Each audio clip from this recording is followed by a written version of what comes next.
حطي كمان يا بنتي يا حبيبتي، زودي سكر وزيت ورز. كل ده يا ماما؟ انت حاطه كل الاصناف دي ليه مش بتحطي صنفين 3 وخلاص؟ لو حطينا في كل شنطه صنفين 3 هنقضي كده ونعمل اكبر عدد من الشنط، لكن كده هنعمل عدد قليل قوي. صدقيني يا حبيبتي الاكل كده مش هيكفي الناس. رمضان 30 يوم والشنط دي يا دوب تكفيهم 3-4 ايام. تخيلي هيعملوا ايه في باقي الشهر؟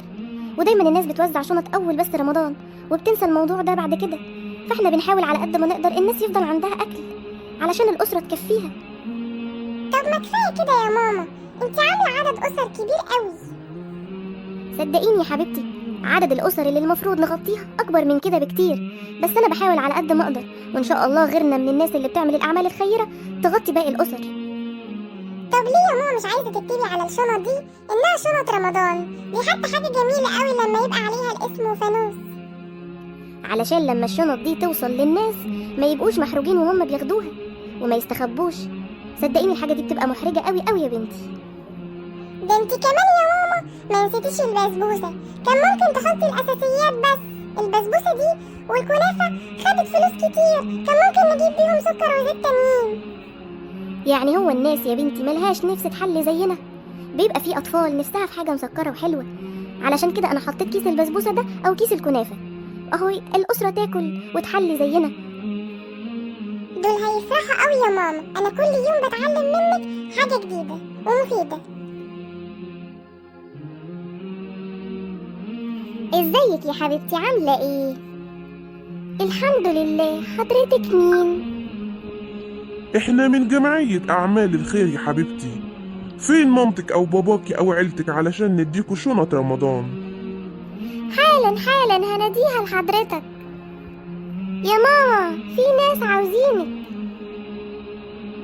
اهلا وسهلا، مين حضراتكم؟ احنا جمعية اعمال الخير وجايين نديكوا شنط رمضان النهاردة. بجد؟ طب اتفضلوا، اهلا وسهلا. اتفضلي حضرتك الشنط، بس لازم نصور صورة كده صغيرة علشان تفتكرونا بيها. لا لو سمحت، احنا خلاص مش عايزين الشنط ولا حاجة لاننا مش عايزين نتصور. شكرا لحضرتك. ليه كده يا مدام؟ دي حاجة في مصلحتكم انتوا.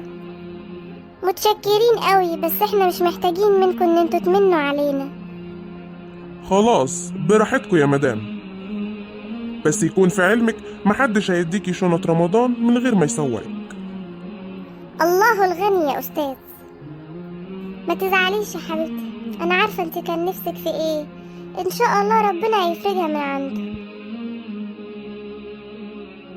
سلام عليكم يا حبيبتي. وعليكم السلام. حضرتك مين؟ ماما موجودة؟ ايوه ماما موجودة.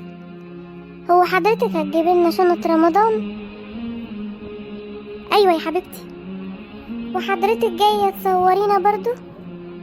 تصوير ايه يا بنتي؟ لا طبعا مفيش الكلام ده. بجد؟